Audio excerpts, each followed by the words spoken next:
Hello guys! Good morning! Nandito na naman tayo ngayon sa pagluluto ng chicken. Fried chicken. Our tips for today, ito siya. Itong minix ko na to para sa ihahalo ko. Kasi yung mga iba, nakadirect sila dito sa breeding mix. Yung ready to mix na galing sa grocery. Kaya ngayon, dahil ito ay ginamit namin sa ibang bansa, i-apply ko din ngayon. Ganito siya. Oh. Ito dalawang egg lang. Tapos naglagay ako ng salt, pepper. Yan lang. Tapos i-mix ko lang ng ganito. Yan. Ayan. Then, i-apply na natin ngayon. Ngayon, ganito siya. Ganito siya, oh. Ihalo ko ng ganyan. O, ganyan. Ganyan. Dapat malinis ang kamay, ha, bago gumawa ng ganito. Kasi hindi ka pwedeng maglagay ng gloves dito. Ayan. Ayan. So, ang gawin natin, itong flour, hatiin natin para sa last na apply natin. Ito yung unang apply natin. Para hindi siya didikit. Ganito siya. Ayun. Umpisahan natin ngayon sa first apply. Ito muna yung i-apply natin ng muna. Ganyan. Make sure na hindi siya didikit talaga. Kasi hindi siya magki-crispy talaga. Ganito ang ginagawa ko. Tingnan nyo guys. Ayan. Then, pangalawang apply, dito sa final, ganyan ulit.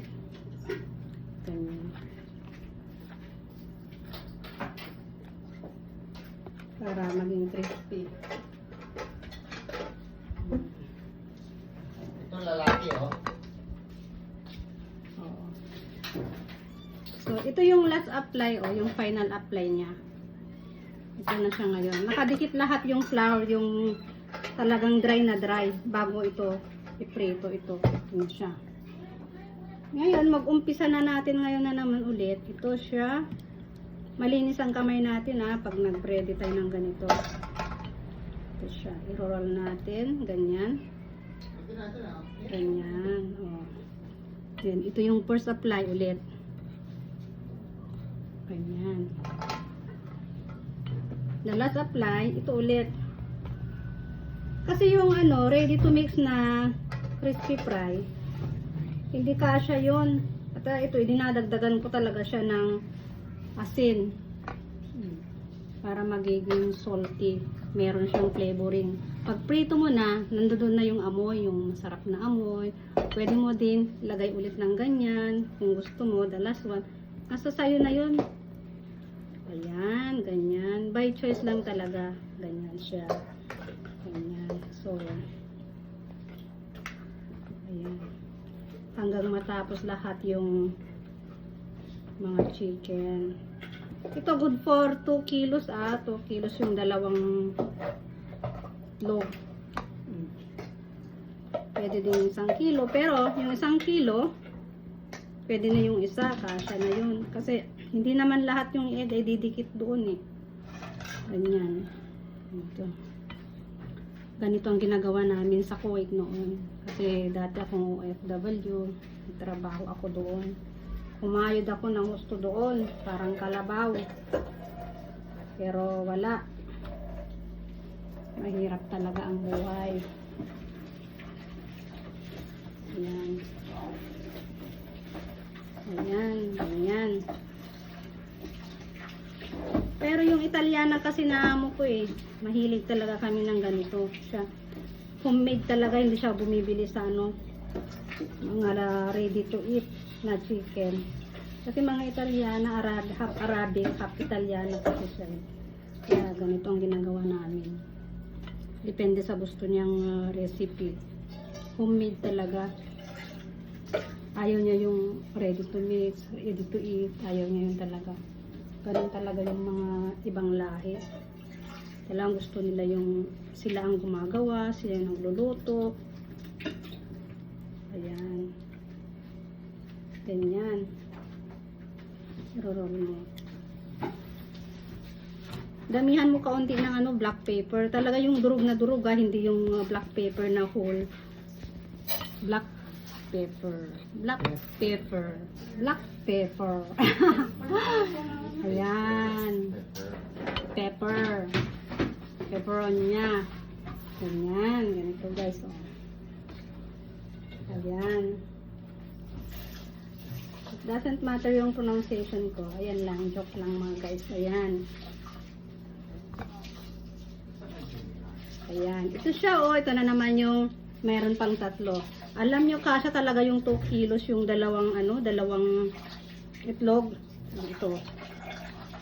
Kung wala na kayong mahanap na itlog, pwede yung batilin yung mga itlog ng mga mister nyo. Ganyan siya oh.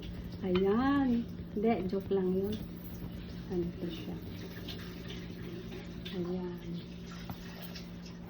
Ayan, yan guys. Ayan.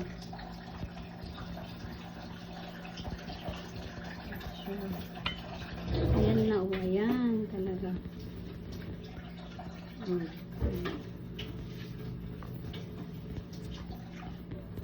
Ganito. Yung ano, yung nakikita ko sa ibang mga nagtitinda ng chicken, yung mga fried chicken. Ang kapal-kapal ng mga nakabalot na talagang balot na flour. Ginagamit nila kasi ready to mix. Kasi yun lang talaga pang bilisan talaga.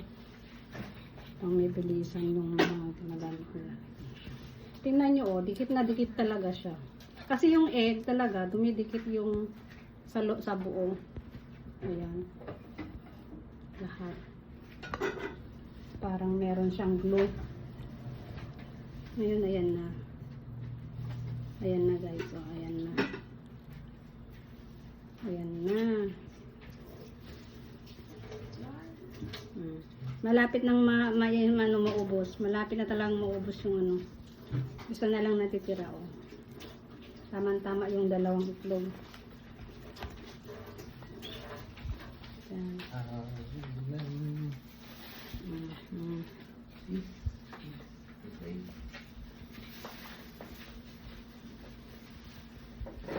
Ayan. Ganda talaga. Ito na yung last. Pinaka-last talaga to. Wala na. Talagang naka-budget yung mixture niya. Ayan. Kasi kapag ito, hinalo mo sa ganito, pag prito mo na, naamoy mo yung flavoring talaga. Dapat i-low fire mo muna para maluto. Then, kapag nangangalahati na, tataasan mo na yung flavoring lang. So, yun lang guys, mag-mix ng mga homemade. Kung gusto mo ikaw lang magluto, ikaw mismo gagamit ng sarili mong recipe, madali lang. Ayan na. Ayan. Pwede mo pang gamitin yung yung natira. Kasi malinis naman eh. Ayan. Ako tinatabi ko yung mga naiiwan kasi sayang naman. Mahal kasi ang mga arena ngayon. Mahal. So, ayan. Ayan na. So, ito na guys yung tingnan nyo siya.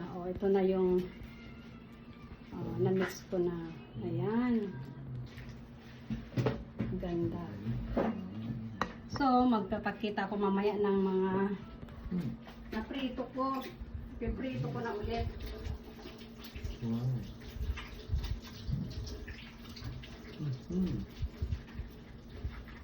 Yun pala, babasahin mo sa mo. Remix mo lang.